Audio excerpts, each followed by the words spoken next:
sur la terre et dans les cieux. Sans pareil,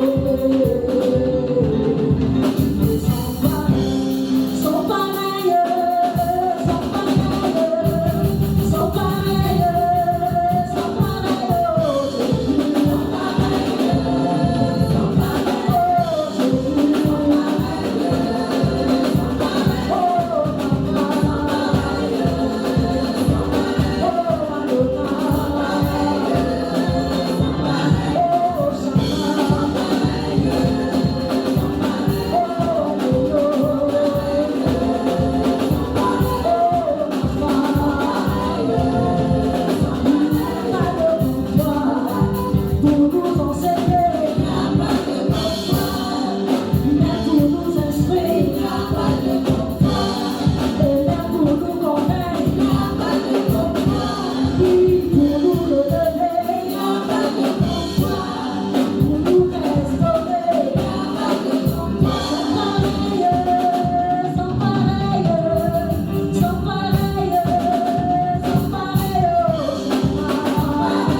puisse nous parler ce soir, qu'il puisse nous enseigner, que sa parole nous fait du bien ce soir. Levons nos voix. Dieu de grâce, Dieu de bonté, nous voulons te recommander, Seigneur Père, nos cœurs.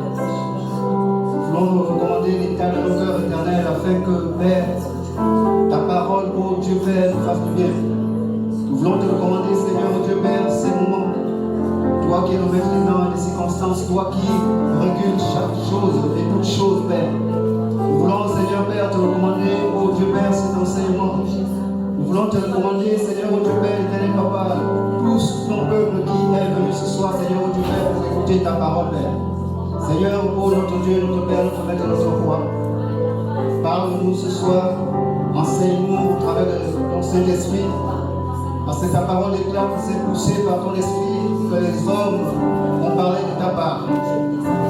Seigneur, ce soir, je ne suis pas dit de me tenir là devant, mais c'est par ta grâce que je suis là debout. Seigneur, je me remets totalement à toi, je m'abandonne totalement à toi. Prends le plein contrôle, Seigneur Père, de mes pensées.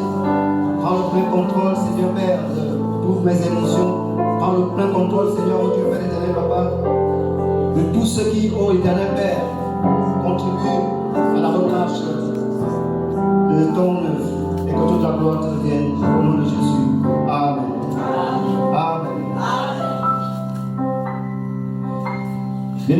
Seigneur, rebonsoir. Nous sommes dans la continuité de notre thème de l'année, qui est les versets spirituels. Tout au long du mois de janvier, nous avons parlé des versets spirituels. Et le mois qui venait de s'achever, nous avons parlé des versets spirituels par la puissance de la prière. Comme il est de coutume dans notre ministère que chaque mois a un thème. Le thème général de le Seigneur, c'est les versets spirituels. Mais à ce thème est ajoutée une manifestation de la puissance de Dieu. Et ce mois de mars est placé sous le sceau des versets spirituels par la puissance de la parole de Dieu. Ce soir, bien-aimés dans le Seigneur, nous allons faire un bref introduction. Les références qui vont nous conduire ou la boussole qui va nous diriger tout au long de ce mois. Pour ceux qui notent, c'est le psaume 119, vers 105, Ésaïe 55, verset 11, Romains 10, verset 17, Éphésiens 6, verset 17, Hébreux 4, verset 12. Je reprends Psaume 119, vers 105, Ésaïe 55, verset 11, Romains 10, verset 17, Éphésiens 6, verset 17, et enfin Hébreux 4, verset 12. Pour notre introduction ce soir, bien-aimés, nous ne pouvons pas rentrer dans le vif du sujet sans d'abord, bien que nous l'avons expliqué tout au long de ces 2 mois, qu'est-ce qu'une percée? Une percée, bien-aimée, spirituelle, ce n'est pas seulement de l'argent. Ce n'est pas seulement réussir dans le travail.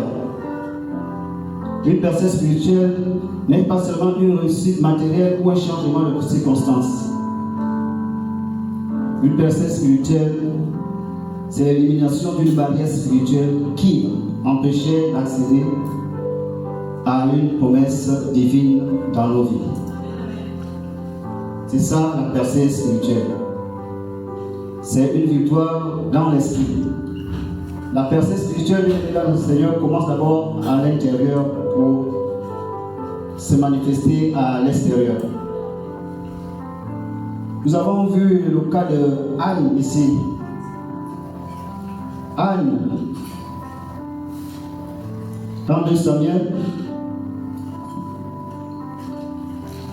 dans Samuel 7, 17, 1 Samuel 1, 17 et 18, lorsque le sacrificateur Élie a dit à Anne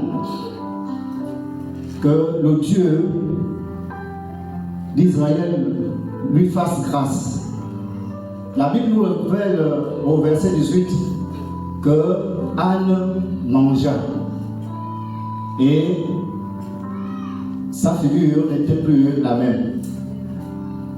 Et pourtant, en ce moment-là, elle n'avait pas encore d'enfant. Elle n'était pas encore enceinte. Mais la Bible nous révèle que, après ces paroles proclamées sur elle par l'homme de Dieu, elle mangea et son visage n'était plus le même. Donc, ce qui veut dire que Dieu, pour nous bénir, il commence d'abord par l'intérieur. Il commence d'abord par le cœur. C'est d'abord une affaire de la disposition du cœur. Anne, par ses paroles, a eu une paix dans le cœur. Et c'est cette paix-là qui a réveillé sa foi, que là où Dieu a parlé sur moi, assurément, mon miracle va s'accomplir. C'est la même chose avec David. David contre Goliath, c'était d'abord un combat spirituel. David avait déjà dans son cœur, il avait déjà la victoire dans son cœur. Mais en prononçant les paroles de l'Éternel, quand il a dit à Goliath que moi je viens contre toi au nom de l'Éternel des armées, il avait déjà sa victoire. Et ce qui s'est passé n'était que le résultat de la victoire qu'il avait déjà dans son cœur. Amen. Et notre texte d'introduction ce soir, c'est le psaume 119, vers 105.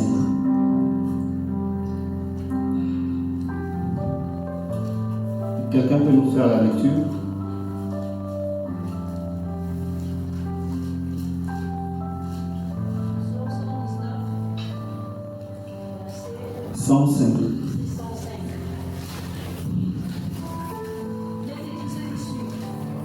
Ta parole est une lampe à mes pieds et une lumière sur mon sentier.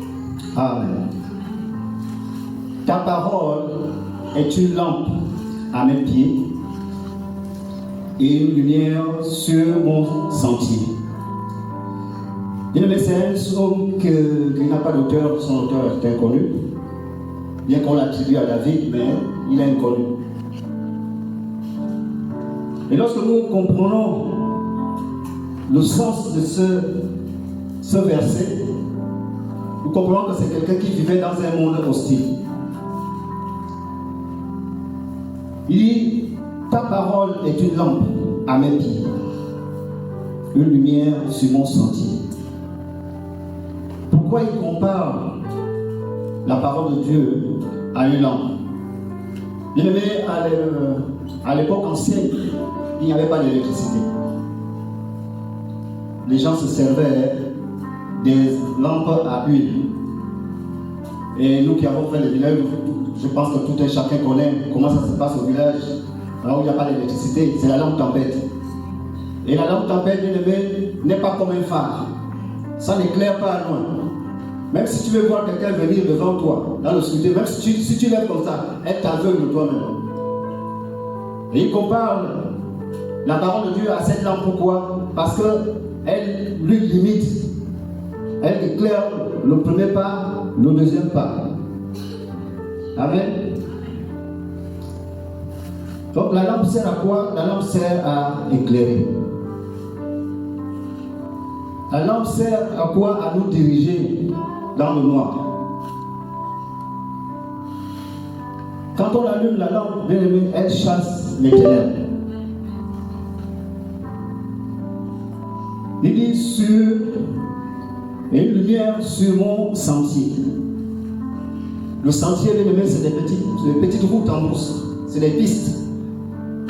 Dans un sentier, il y a beaucoup de choses. Dans un sentier, il y a des serpents, il y a des trous, il y a même des assassins qui guettent les gens dans les sentiers. Mais il dit que sa parole, la parole de Dieu, est une lumière sur son sentier. C'est-à-dire que la parole de Dieu lui guide dans ce sentier. Alors, bien aimé, en tant qu'enfant de Dieu, nous devons aimer la parole. Nous devons lire la parole. Nous devons méditer la parole. Beaucoup lisent la parole, mais ne la méditent pas. Bien aimé, la parole de Dieu n'est pas un roman. Ce n'est pas une histoire. C'est du vécu, c'est une âme. C'est quoi méditer? Méditer, c'est lire et comparer ta vie à ce que tu as lu. Est-ce que je reflète ce que je venais de lire?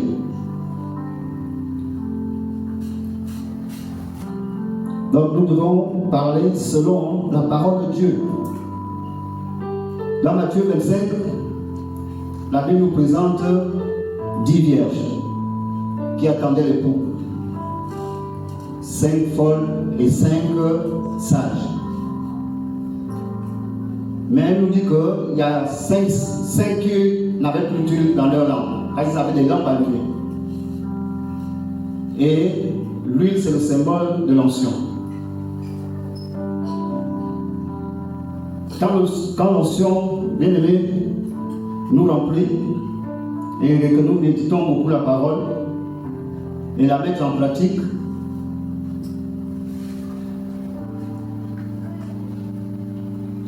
elle nous apporte la victoire. Amen. Bien aimé, la parole de Dieu est une arme pour nous. Voyez-vous, lorsque nous parlons des percées que j'ai percées, nous parlons des miracles. Nous ne devons pas parler des miracles. Un enfant de Dieu ne parle pas des miracles. Ce sont les païens qui doivent parler des miracles lorsqu'ils voient un changement en nous. Parce que pour nous, la parole de Dieu n'est pas un outil de miracle. C'est une loi. Et nous savons comment utiliser cette loi. Voyez-vous cette porte qui est devant nous là, elle est fermée. Mais si je veux sortir, j'utilise la clé et je sors. La parole de Dieu pour nous est une clé à toute chose. Amen. La parole de Dieu, bien aimé, comme je viens de le dire, est une clé. Lorsque nous avons un banc ou une chaise cassée, nous ne partons pas chez le mécanicien. Nous partons avec le bois chez le menuisier. Il est de même pour nos vies. Lorsque nous avons des problèmes dans nos vies, nous devons partir vers le Créateur avec sa parole. Nous devons lui présenter sa parole. Il est écrit. Jésus dans le désert, il était tenté par Satan. Jésus n'a pas lutté, il n'a pas sorti les coups de poing. Il a utilisé il est écrit.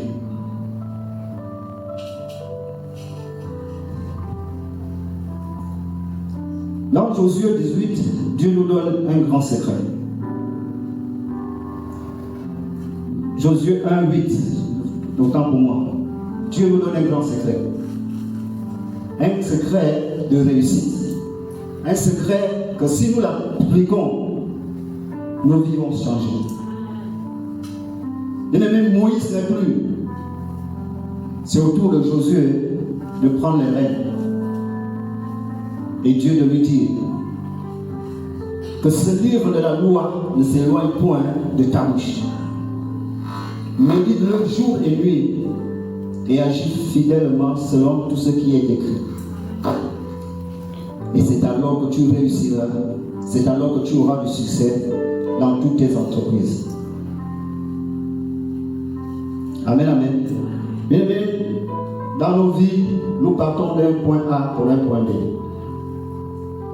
Et c'est toujours pas un ruisseau tranquille ou un fleuve tranquille. Il y a toujours des obstacles. Nous poursuivons des objectifs à atteindre.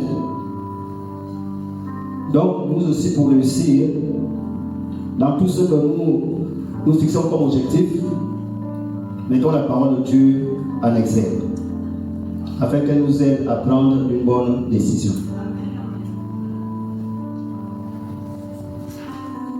Bien aimé, la parole de Dieu nous éclaire. Elle nous aide à éviter les pièges. Elle nous aide à savoir quelle direction prendre. Elle nous aide à marcher en sécurité.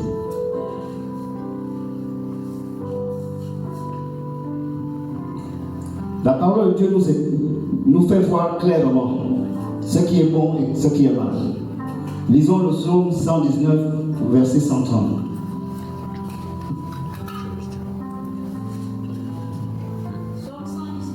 Vers 130.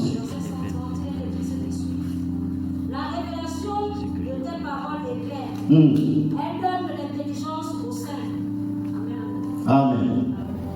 Donc elle nous éclaire, elle nous donne des intelligences. Elle nous évite d'aller vaille dans la vie. 2 Corinthiens 4, 6.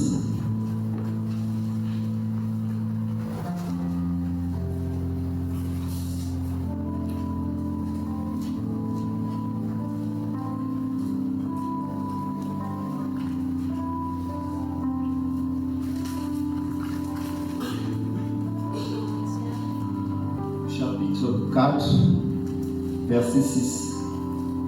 C'est toujours pour voir clairement. 2 Corinthiens chapitre 4, verset 6, est écrit ceci. Car Dieu, qui a dit, la lumière brillera du sein des ténèbres, a fait briller la lumière dans nos cœurs pour faire resplendir la connaissance de la gloire de Dieu sur la face de Christ. Amen. Bien-aimés dans le Seigneur, la parole de Dieu est là pour nous éclairer. Lorsque nous avons des soucis, référons-nous à la parole de Dieu. Tout ce qui a été créé, bien-aimé, a été d'abord dans le visible, dans le spirituel. C'est le spirituel qui produit le visible. Même lorsque Dieu créa l'homme, il a dit faisons l'homme. L'homme n'était pas encore là. Mais dans l'esprit de Dieu, l'homme était déjà là. Il avait déjà vu quel modèle donner à l'homme. Amen. Lorsqu'il dit faisons l'homme à notre image et selon notre ressemblance, il savait déjà comment faire l'homme. La chaise qui est devant toi, que tu as assis, celui qui l'a conçu, l'a d'abord conçu dans l'esprit, avant de la matérialiser. La parole de Dieu nous guide à éviter les pièges du péché et des mauvaises décisions. Alléluia. Psaume 119, 11.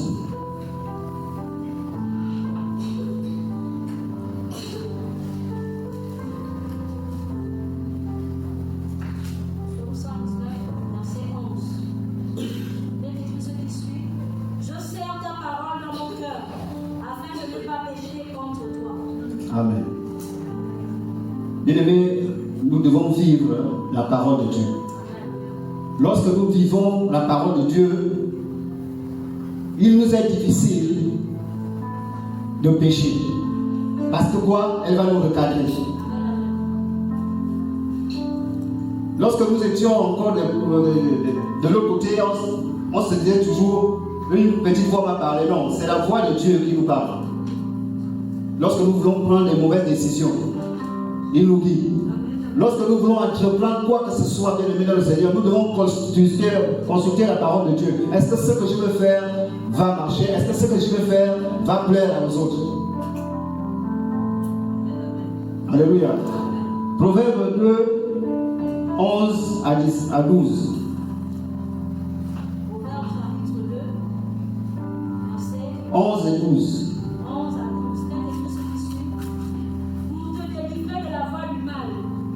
L'homme qui tient les discours pervers. La réflexion veillera sur toi, l'intelligence te gardera pour te délivrer de la voie du mal, de l'homme qui tient les discours pervers. Amen. Ouais, la parole de Dieu est un bouclier pour nous. Lorsque tu connais la parole, bien-aimé, on ne peut pas te tromper. Tu ne peux pas manger n'importe quoi. On ne peut pas te détourner de la voie et des objectifs que tu t'es fixés quand tu connais la parole de Dieu. Quand tu marches selon la parole de Dieu. Quand tu la mets en pratique.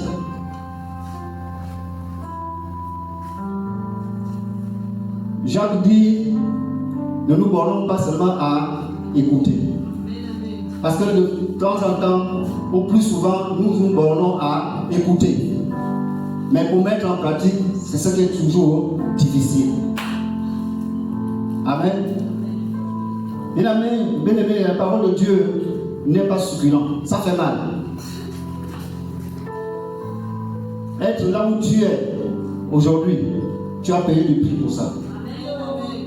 Tu t'es privé pour ça. Tu as pris une décision pour ça.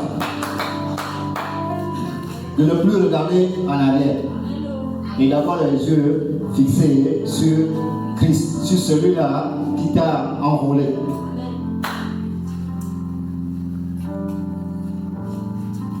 La parole de Dieu nous aide à savoir quelle direction prendre dans les moments d'incertitude. Quand ça ne va pas, comme je parlais de la chaise tout à l'heure, quand ça ne va pas, retourne à la parole. Amen. Ne fais pas n'importe quoi, n'écoute pas n'importe qui. Écoute ce que Dieu te dit par rapport à ta situation. Interroge Dieu. David l'a fait. Il était face à une situation compliquée. Il a dit que là, même avec mes forces, je ne peux pas. Même avec mes exploits passés. Mais là, aujourd'hui, là, c'est plus fort que moi. Il a consulté Dieu et Dieu lui a donné une solution. Quand tu es incertaine vis-à-vis d'une situation, rentre dans la forteresse, fléchis genoux, demande à Dieu. Comme le pasteur a l'habitude de nous le rappeler, que ce n'est pas un monologue, c'est un dialogue. Le plus souvent, nous disons que la chose tarde parce que nous faisons un monologue.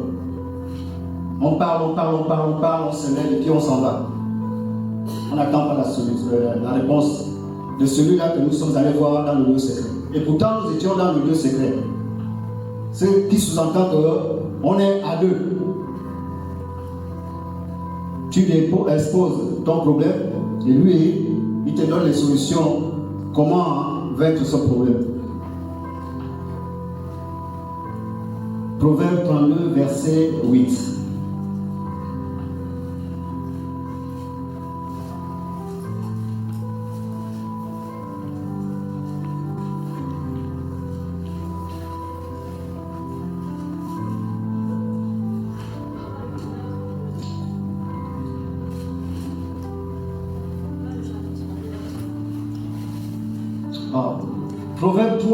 Proverbe 3, verset 5 à 6.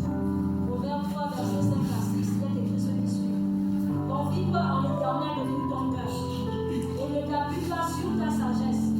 Reconnais-le dans toutes tes voies et il aplanira tes sentiers. Amen, amen. À une seule personne que nous devons nous confier, c'est l'Éternel. La seule personne qui peut changer définitivement ta vie, c'est l'Éternel. Même si ton oncle t'aide, il va t'aider une fois, deux fois, la troisième fois, il serait fatigué. Mais avec l'Éternel, c'est toute une vie. C'est toute ton existence. C'est tout ton pèlerinage sur cette terre. Il va toujours te soutenir. Tant que tu te confieras toujours à lui. Tant que tu lui feras toujours confiance. Nous sommes toujours, bien aimés, dans notre introduction. La parole de Dieu. Marcher en sécurité. Nous devons marcher en sécurité dans la volonté de Dieu. Quand nous sommes dans la volonté de Dieu, bien aimé, rien ne peut nous arriver. Même si l'on met des pièges pour nous, mais tant que tu seras dans la volonté de Dieu, Dieu ne permettra pas que l'on puisse te faire du mal. Proverbe 1, 33.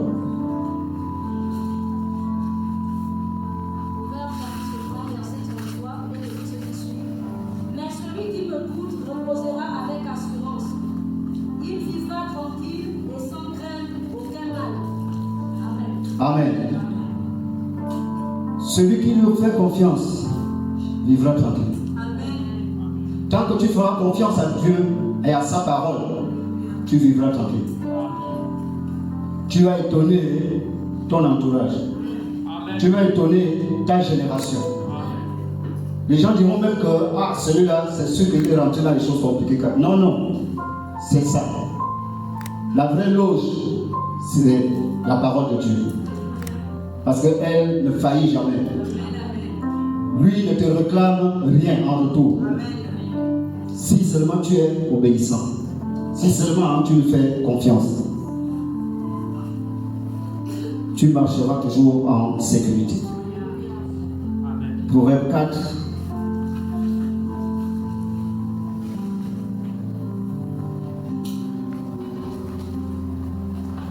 « 11 à 12.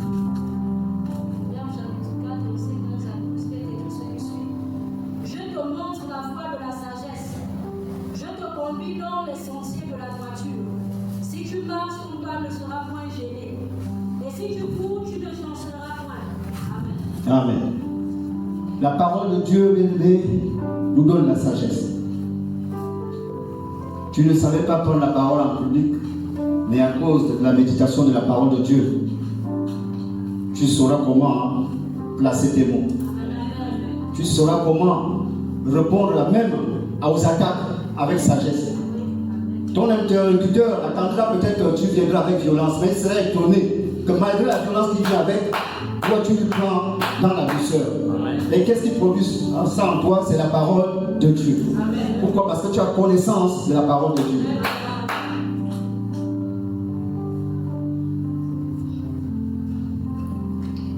Donc, bien aimé, la parole de Dieu, nous avons vu ce soir que pour réussir, nous avons besoin d'aide. La parole de Dieu dans la vie du chrétien est incontournable. Nous sommes ici le produit de cette parole. Dieu a parlé d'abord avant de créer l'homme. Il a dit faisons. S'il n'avait pas dit faisons, l'homme ne devait jamais exister. Lors de la création, il a dit que la lumière soit. Et la lumière fut. Mais nous devons nous servir de la parole de Dieu dans tous nos combats. Notre percée est dans notre cœur et dans nos bouches. Vous savez, Dieu ne se répand pas de sa parole. Lorsque il a envoyé le grand prophète Esaïe, allez dire à Ézéchias que tes jours sont finis.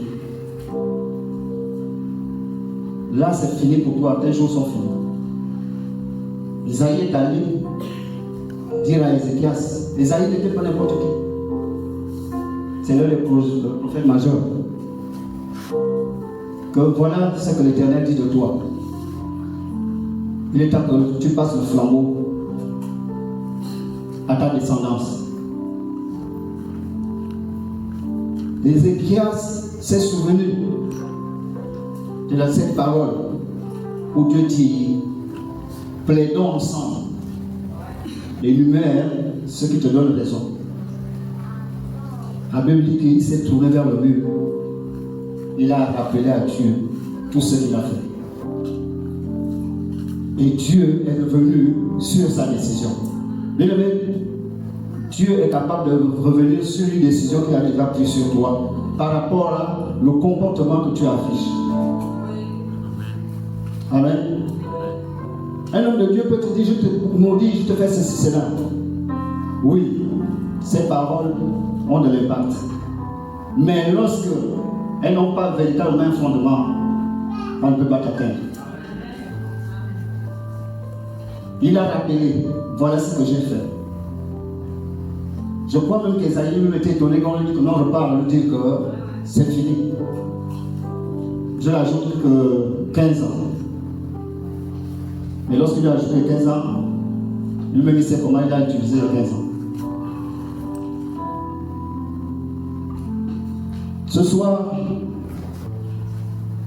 nous devons comprendre que pour réussir, dans tout ce que nous nous fixons, dans tout ce que nous voulons faire, nous devons nous appuyer sur la parole de Dieu. Si nos décisions sont en dehors de la parole de Dieu, ça peut commencer, mais ça ne prendra pas long feu. Parce que la parole de Dieu est notre ciment. Il est notre socle. Elle est ce qui nous maintient.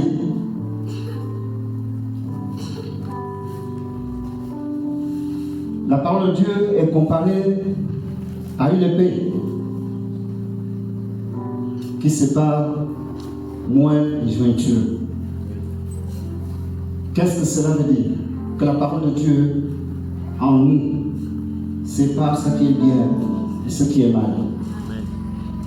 Il n'y a que la parole de Dieu qui peut le faire. Voyez-vous, il y a certaines personnes dans les familles que l'on a dit, vous ne mangerez pas de ceci, vous ne mangerez pas de cela. Mais là, c'est juste que parce que cette famille ne le ferait pas.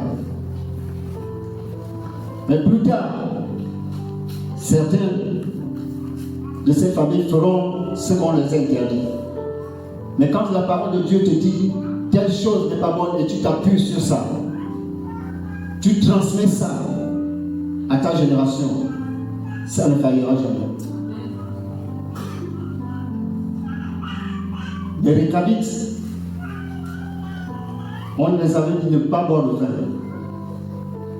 C'était une interdiction de ne pas boire le vin. Bien qu'on les ait tentés de boire, mais ils ont maintenu que non, nous là, on nous avait dit ceci, cela. Marchons avec la parole. Vivons la parole. Parlons avec la parole. De nos bouches doit sortir que les paroles de bénédiction. Pourquoi? Parce que la parole nous a déjà transformés, nous a déjà façonnés.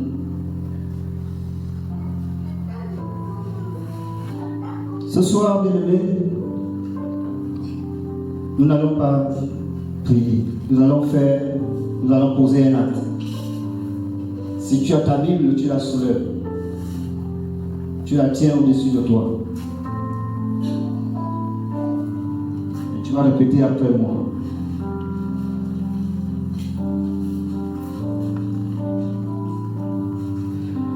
Éternel mon Dieu, Éternel mon Maître, Éternel mon Roi, Seigneur, je tiens dans mes mains ta parole. Que cette parole ne s'éloigne point de ma bouche. Seigneur, permets-moi de la lire jour et nuit, de la méditer jour et nuit. Éternel, que cette parole façonne mon âme, que cette parole me calme chaque fois que je m'égare. Je te bénis, Seigneur, au nom de Jésus. Amen. Ta parole, elle a changé toute ma vie. Ta parole qui est venue pour me transformer. Oui, c'est la parole de Jésus-Christ. La parole, elle a changé toute ma vie. La parole qui est venue pour me transformer. Oh, c'est la parole de Jésus-Christ. La parole, elle a changé toute ma vie. La parole qui est venue pour me transformer. Oh,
Dieu, en la personne du pasteur André Toutoum, que l'Éternel remplisse davantage son serviteur au nom de Jésus. Prions. Notre Père et notre Dieu, nous voulons remettre tes mains ce soir à ton serviteur. Merci de l'avoir utilisé en bénédiction pour nous ce soir. Nous le recommandons entre tes mains et nous prions, Père éternel, que toi seul, mon Dieu, remplisse le vase qu'il est, l'instrument qu'il est, pour qu'il soit cet instrument de gloire, cet instrument au travers duquel tu vas te révéler et avec lequel tu vas nous amener de gloire en gloire et de victoire en victoire. Nous croyons en la puissance de ta parole. Nous croyons, oh mon Dieu, mon roi, l'éclat de ta gloire dans la vie de ton serviteur. Bénis-le, remplis-le et comble encore de ta gloire et de ta grâce. Que l'honneur et la gloire te soient rendus au nom de Jésus. Amen. Est-ce que tu peux acclamer le Seigneur?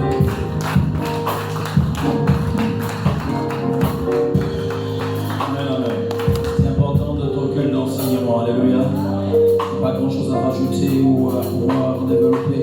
Si ce n'est que mardi prochain, nous nous retrouvons à la même heure. Malgré la pluie, tu es là. Et c'est une bonne chose. Amen, amen. C'est ça le plus important. C'est quand même des instants pour la fin.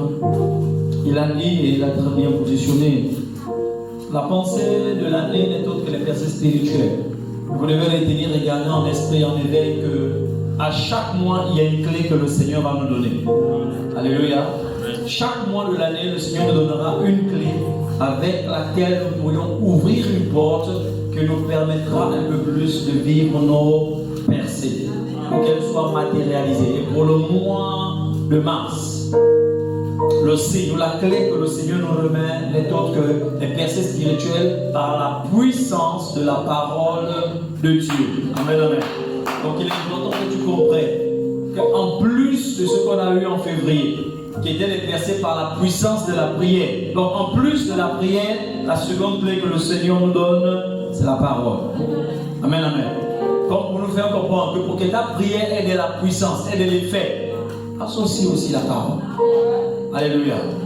Et ce soir, ça a été que l'introduction par rapport à ce merveilleux thème. Il y a énormément à dire. Amen, amen. Il y a énormément à dire. Et comme je disais, ce n'est pas pour enseigner, mais de retenir tout simplement que Dieu va nous faire du bien davantage avec la révélation de sa parole. Amen, amen. Bon, si tu as des questions, réserve, marge-les dans ton cahier, dans ton bloc-notes, et puis quand Dieu fera grâce, comme c'était le cas ce soir, il y a 15 minutes pour les questions-réponses. Mais comme je connais le peuple de bonne semence, on n'a pas de questions ce soir, c'était que l'introduction. Amen, amen. C'est pas ça, reste gommé. Il y a une question. Pour accéder, il y a déjà une question. Ah, ok. Est-ce qu'il y a une licette à une question? Nous sommes des très longs frères, c'est une licette, ça va. Ce soir, on est bénis dans la présence de l'ancien marteau au milieu de nous, ça fait bien.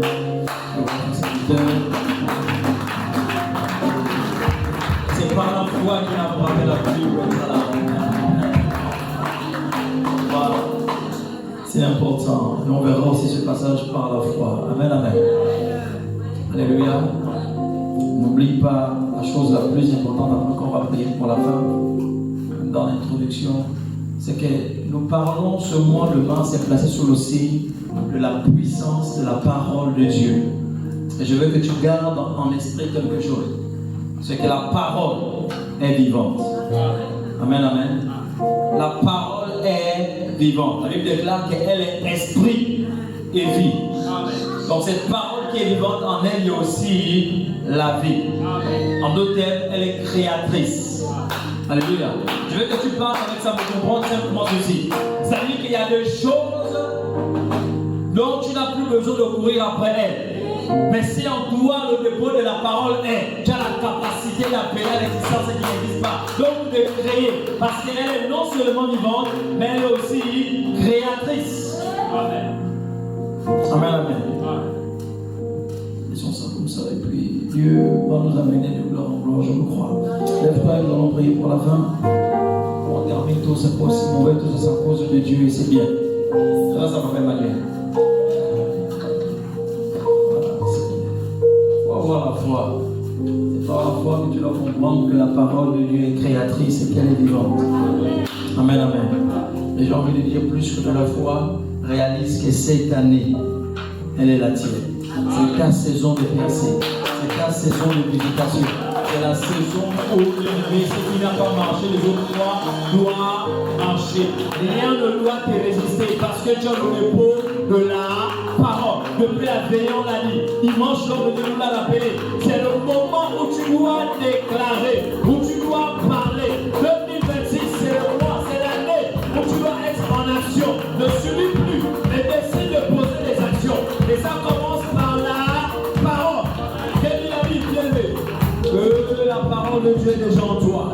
La vie et la mort sont au pouvoir de ta langue. Donc si tu veux créer des choses, apprends à déclarer. Matin et soir, lorsque tu te lèves, déclare.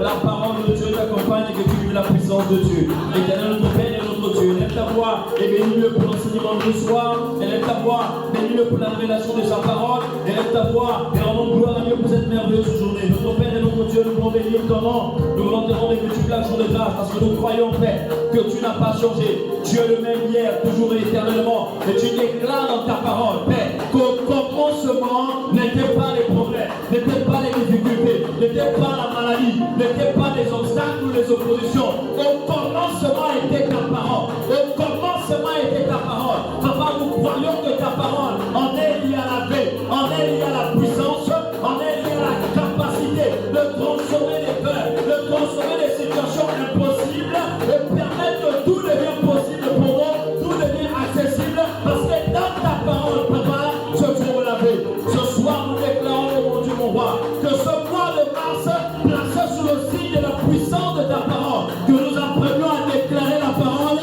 sur les situations qui s'opposaient à notre percée spirituelle, que nous apprenions à parler pour ainsi dit l'Éternel, afin que la vie coule, là d'où la sécheresse devait commencer à se manifester. Comme Pierre, apprends-moi à jeter nos filets sous la base de ta parole, sous la déclaration de ta parole. Et mars, Père, ce mois de mars, nous voulons parler sur la base de ta parole. Nous voulons proclamer, prophétiser sur la base de ta parole. Nous voulons appeler les choses qui n'existent pas à l'existence sur la base de ta parole.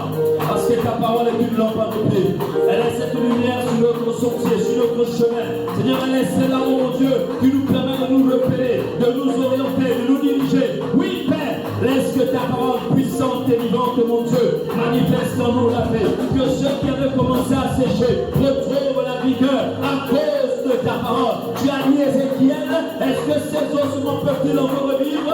Et ton serviteur a dit, Éternel, mon Dieu, mon roi, toi seul tu le sais. Et tu l'as dit, parle sur ces ossements. Seigneur, Papa, tu l'as parlé de cette parole. Nous aussi, pour ce mois de mars, pour démontrer la puissance de ta parole. Et quand elle est lavée, nous voulons parler sur les situations négatives. Nous voulons parler sur les situations qui s'opposent à notre percée. Nous voulons parler sur toute forme de position physique comme visible. Toute forme de position spirituelle comme dans le naturel. Nous voulons parler et déclarer dans le nom de Jésus. Afin que nous puissions posséder nos percées, que nous puissions vivre notre percée et contempler ainsi la puissance du nom de Jésus par sa parole, Père. Nous bénissons ton nom, oh mon Dieu. Je sais l'enseignement de ce soir dans le cœur de ton serviteur, dans le cœur de ta servante, mon Dieu, mon roi. Laisse, mon Dieu, que sortir de ce lieu, de ce culte d'enseignement, papa. Toute cette semaine, Seigneur Père, mon Dieu, nous continuons de déclarer ta parole. Nous continuons de déclarer ta parole sur tous ceux qui veulent nous résister. Que tout au long de ce mois, Père, de mars, ce soit le mois de déclaration. Ce soit le mois de déclaration et de proclamation dans le nom de Jésus. Bénissons ton nom et ta majesté, Père. Au nom de Jésus, ensemble, nous disons Amen. J'ai vu que le pasteur André vient de faire des déclarations. Amen.